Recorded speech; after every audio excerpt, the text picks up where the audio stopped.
The 11th book. The natural properties and privileges of a reasonable soul are, that she seeth herself, that she can order and compose herself, that she makes herself as she will herself, that she reaps her own fruits whatsoever, whereas plants, trees, unreasonable creatures, what fruit soever, be it either fruit properly or analogically only, they bear them unto others and not to themselves.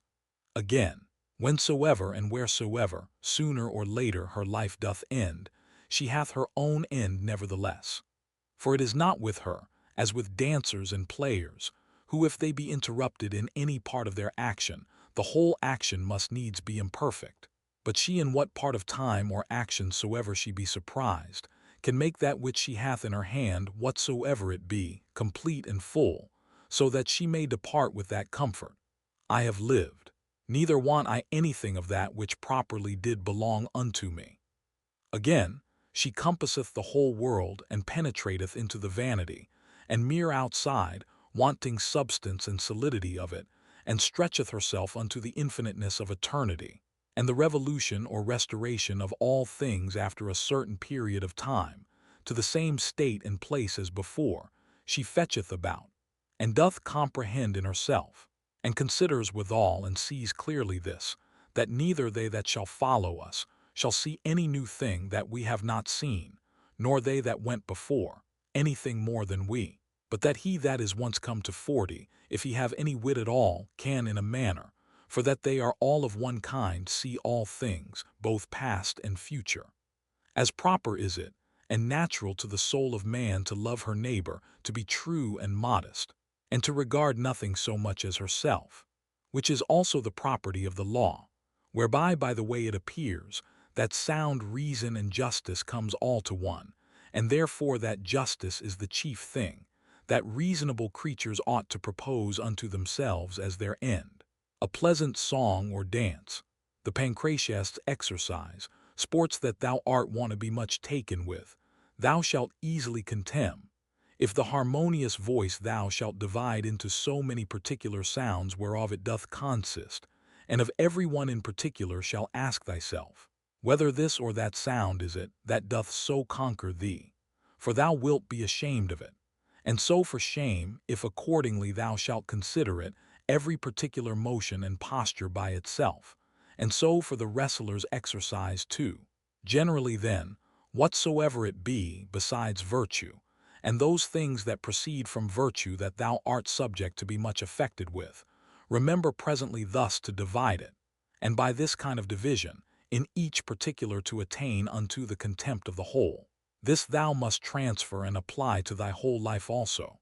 That soul which is ever ready, even now presently, if need be from the body, whether by way of extinction or dispersion or continuation in another place and a state to be separated, how blessed and happy is it!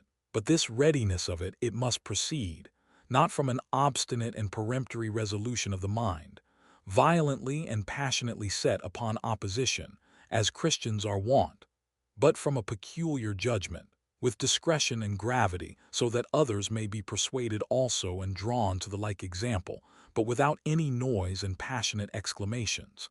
Have I done anything charitably? Then am I benefited by it. See that this upon all occasions may present itself unto thy mind, and never cease to think of it. What is thy profession? To be good. And how should this be well brought to pass, but by certain theorems and doctrines, some concerning the nature of the universe, and some concerning the proper and particular constitution of man? Tragedies were at first brought in and instituted, to put men in mind of worldly chances and casualties, that these things in the ordinary course of nature did so happen, that men that were much pleased and delighted by such accidents upon this stage, would not by the same things in a greater stage be grieved and afflicted. For here you see what is the end of all such things, and that even they that cry out so mournfully to Cytheron must bear them for all their cries and exclamations, as well as others.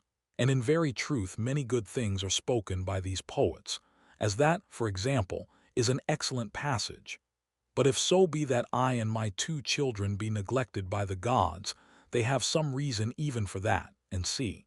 And again, It will but little avail thee to storm and rage against the things themselves, and see again, to reap one's life as a ripe ear of corn, and whatsoever else is to be found in them, that is of the same kind.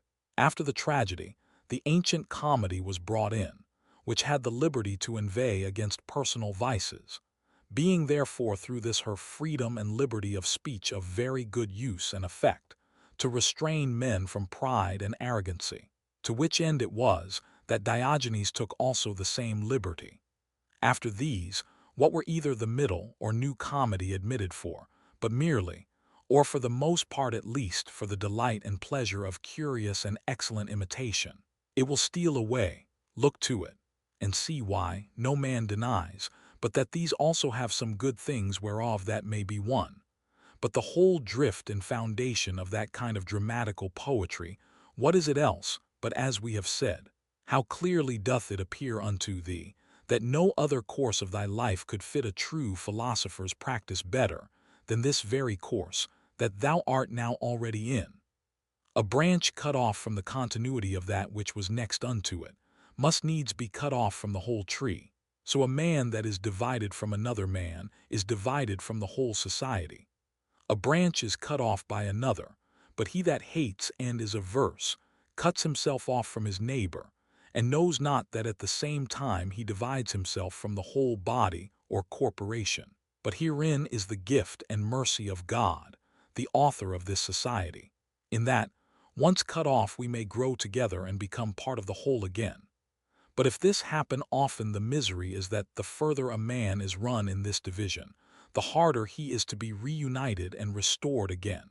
And however the branch which, once cut of afterwards was grafted in, gardeners can tell you is not like that which sprouted together at first, and still continued in the unity of the body, to grow together like fellow branches in matter of good correspondence and affection, but not in matter of opinions. They that shall oppose thee in thy right courses, as it is not in their power to divert thee from thy good action, so neither let it be to divert thee from thy good affection towards them. But be it thy care to keep thyself constant in both in a right judgment and action, and in true meekness towards them, that either shall do their endeavor to hinder thee, or at least will be displeased with thee for what thou hast done. For to fail in either in the one to give over for fear, or in the other to forsake thy natural affection towards him, who by nature is both thy friend and thy kinsman, is equally base, and much savoring of the disposition of a cowardly fugitive soldier. It is not possible that any nature should be inferior unto art, since that all arts imitate nature. If this be so, that the most perfect and general nature of all natures should in her operation come short of the skill of arts, is most improbable. Now common is it to all arts to make that which is worse for the better's sake. Much more then doth the common nature do the same. Hence is the first ground of justice. From justice all other virtues have their existence. For justice cannot be preserved if either we settle our minds and affections upon worldly things, or be apt to be deceived, or rash, and inconstant. The things themselves, which either to get or to avoid thou art put to so much trouble, come not unto thee themselves, but thou in a manner goest unto them. Let then thine own judgment and opinion concerning those things be at rest, and as for the things themselves, they stand still and quiet, without any noise or stir at all, and so shall all pursuing and flying cease. Then is the soul as Empedocles doth liken it, like unto a sphere or globe, when she is all of one form and figure, when she neither greedily stretcheth out herself unto anything, nor basely contracts herself, or lies flat and dejected, but shineth all with light, whereby she does see and behold the true nature both that of the universe and her own in particular. Will any contemn me? Let him look to that, upon what grounds he does it. My care shall be that I may never be found either doing or speaking anything that doth truly deserve contempt. Will any hate me? Let him look to that. I for my part will be kind and loving unto all, and even unto him that hates me, whomsoever he be, will I be ready to show his error, not by way of exprobation or ostentation of my patience, but ingenuously and meekly. Such as was that famous Phocion, if so be that he did not dissemble. For it is inwardly that these things must be, that the gods who look inwardly, and not upon the outward appearance, may behold a man truly free from all indignation and grief. For what hurt can it be unto thee whatsoever any man else doth, as long as thou mayest do that which is proper and suitable to thine own nature? Wilt not thou, a man wholly appointed to be both what, and as the common good shall require, except of that which is now seasonable to the nature of the universe? They contemn one another, and yet they seek to please one another. And whilst they seek to surpass one another in worldly pomp and greatness, they most debase and prostitute themselves in their better part one to another. How rotten and insincere is he that saith, I am resolved to carry myself hereafter towards you with all ingenuity and simplicity. O man, what doest thou mean? What needs this profession of thine? The thing itself will show it. It ought to be written upon thy forehead. No sooner thy voice is heard, than thy countenance must be able to show what is in thy mind, even as he that is loved knows presently by the looks of his sweetheart what is in her mind.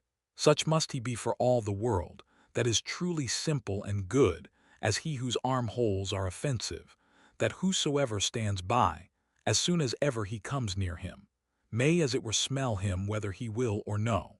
But the affectation of simplicity is nowise laudable. There is nothing more shameful than perfidious friendship. Above all things, that must be avoided. However, true goodness, simplicity, and kindness cannot so be hidden, but that, as we have already said, in the very eyes and countenance they will show themselves. To live happily is an inward power of the soul, when she is affected with indifferency towards those things that are by their nature indifferent. To be thus affected, she must consider all worldly objects both divided and whole, remembering withal that no object can of itself beget any opinion in us, neither can come to us, but stands without still and quiet, but that we ourselves beget, and as it were print in ourselves opinions concerning them. Now it is in our power not to print them, and if they creep in and lurk in some corner, it is in our power to wipe them off. Remembering, moreover, that this care and circumspection of thine is to continue but for a while, and then thy life will be at an end. And what should hinder, but that thou mayest do well with all these things? For if they be according to nature, rejoice in them, and let them be pleasing and acceptable unto thee. But if they be against nature, seek thou that which is according to thine own nature, and whether it be for thy credit or no, use all possible speed for the attainment of it. For no man ought to be blamed for seeking his own good and happiness.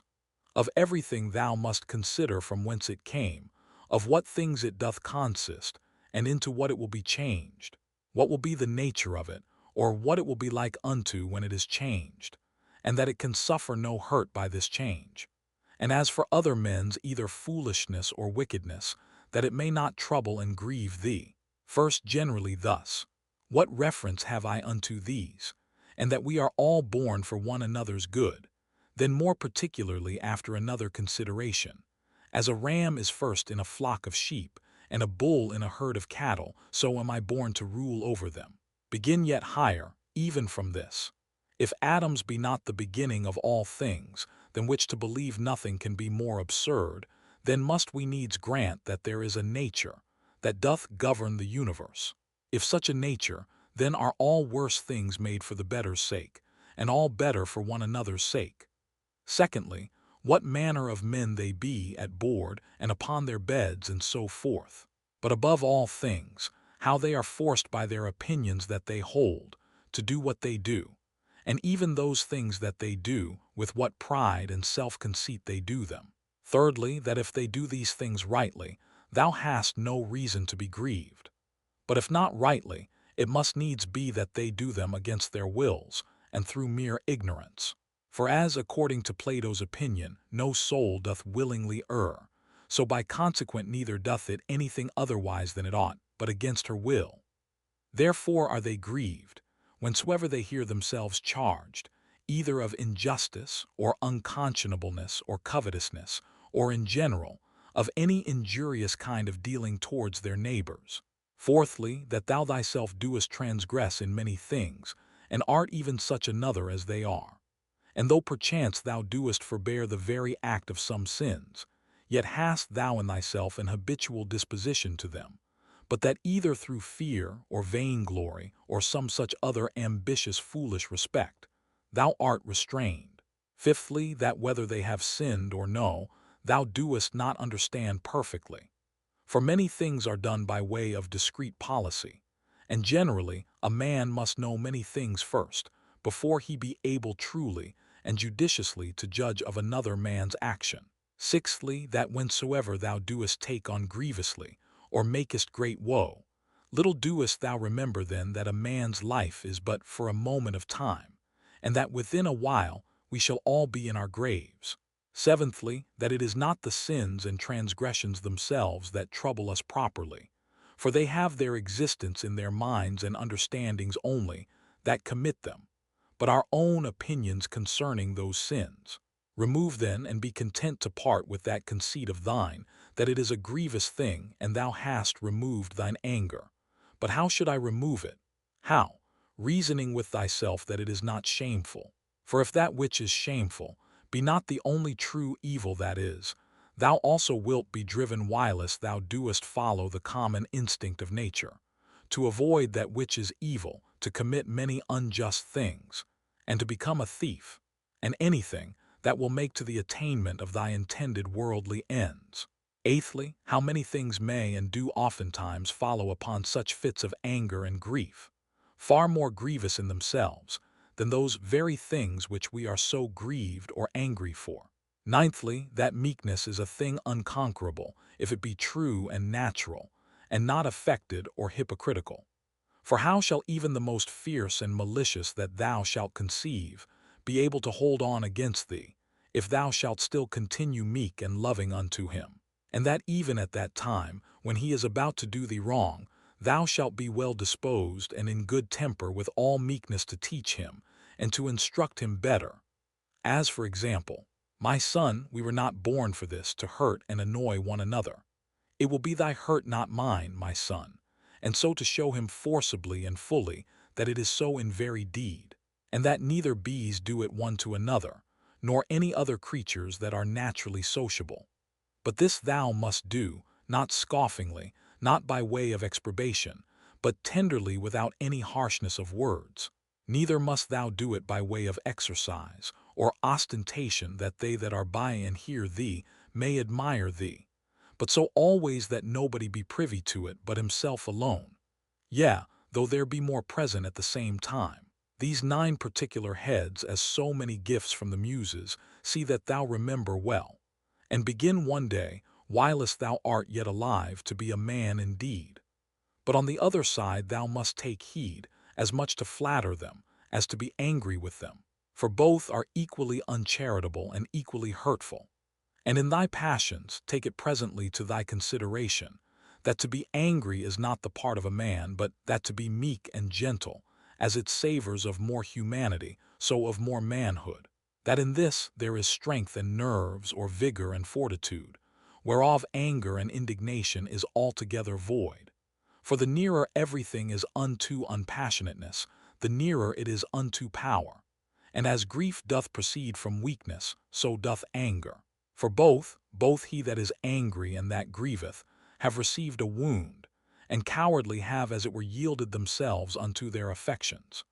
If thou wilt have a 10th also, receive this 10th gift from Hercules, the guide and leader of the Muses. That is a mad man's part, to look that there should be no wicked men in the world, because it is impossible. Now for a man to brook well enough, that there should be wicked men in the world, but not to endure that any should transgress against himself, is against all equity, and indeed tyrannical. For several dispositions or inclinations there be of the mind and understanding, which to be aware of, thou must carefully observe. And whensoever thou doest discover them, thou must rectify them, saying to thyself concerning every one of them, this imagination is not necessary, this is uncharitable, this thou shalt speak as another man's slave or instrument, than which nothing can be more senseless and absurd. For the 4th, thou shalt sharply check and upbraid thyself. For that thou doest suffer that more divine part in thee, to become subject and obnoxious to that more ignoble part of thy body, and the gross lusts and concupiscences thereof. What portion soever, either of air or fire there be in thee, although by nature it tend upwards, submitting nevertheless to the ordinance of the universe, it abides here below in this mixed body. So whatsoever is in thee, either earthy or humid, although by nature it tend downwards, yet is it against its nature both raised upwards, and standing or consistent. So obedient are even the elements themselves to the universe, abiding patiently wheresoever, though against their nature, they are placed, until the sound as it were of their retreat and separation. Is it not a grievous thing, then, that thy reasonable part only should be disobedient, and should not endure to keep its place? Yea, though it be nothing enjoined that is contrary unto it, but that only which is according to its nature. For we cannot say of it when it is disobedient, as we say of the fire, or air, that it tends upwards towards its proper element. For then goes it the quite contrary way. For the motion of the mind to any injustice, or incontinency, or to sorrow, or to fear, is nothing else but a separation from nature. Also when the mind is grieved for anything that is happened by the divine providence, then doth it likewise forsake its own place. For it was ordained unto holiness and godliness, which specially consist in an humble submission to God and his providence in all things, as well as unto justice. These also being part of those duties, which as naturally sociable we are bound unto, and without which we cannot happily converse one with another.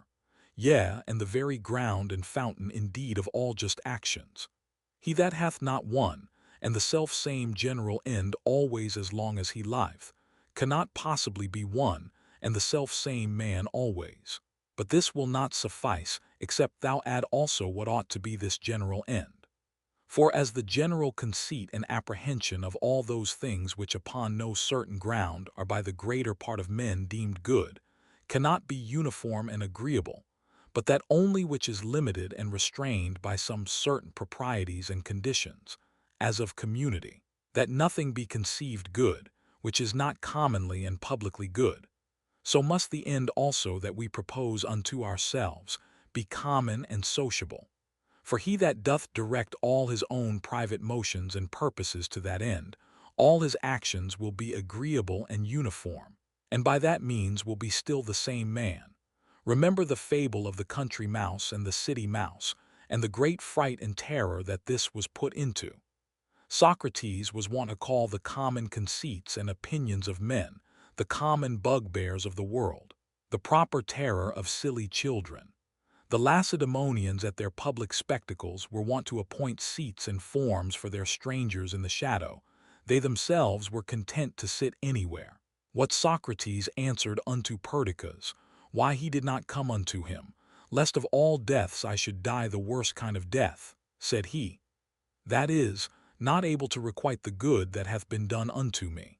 In the ancient mystical letters of the Ephesians, there was an item, that a man should always have in his mind some one or other of the ancient worthies. The Pythagoreans were wont betimes in the morning, the first thing they did, to look up unto the heavens, to put themselves in mind of them who constantly and invariably did perform their task, as also to put themselves in mind of orderliness, or good order, and of purity, and of naked simplicity. For no star or planet hath any cover before it. How Socrates looked, when he was fain to gird himself with a skin, Xanthippe his wife having taken away his clothes and carried them abroad with her, and what he said to his fellows and friends, who were ashamed, and out of respect to him, did retire themselves when they saw him thus decked.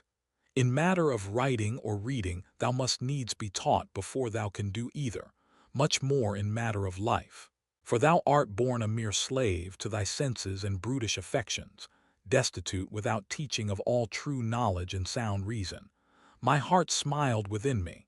They will accuse even virtue herself, with heinous and opprobrious words, as they that long after figs in winter when they cannot be had, so are they that long after children before they be granted them.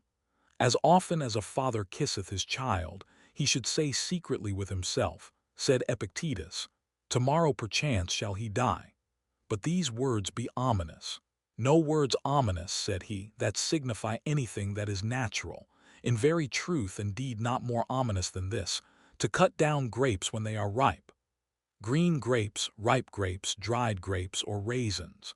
So many changes and mutations of one thing, not into that which was not absolutely, but rather so many several changes and mutations, not into that which hath no being at all, but into that which is not yet in being. Of the free will there is no thief or robber. Out of Epictetus. Whose is this also, that we should find a certain art and method of assenting, and that we should always observe with great care and heed the inclinations of our minds, that they may always be with their due restraint and reservation, always charitable, and according to the true worth of every present object. And as for earnest longing, that we should altogether avoid it, and to use averseness in those things only that wholly depend of our own wills. It is not about ordinary petty matters, believe it, that all our strife and contention is, but whether with the vulgar we should be mad, or by the help of philosophy wise and sober, said he. Socrates said, what will you have? The souls of reasonable or unreasonable creatures, of reasonable, but what? Of those whose reason is sound and perfect, or of those whose reason is vitiated and corrupted? Of those whose reason is sound and perfect. Why then labor ye not for such? Because we have them already. What then do ye so strive and contend between you?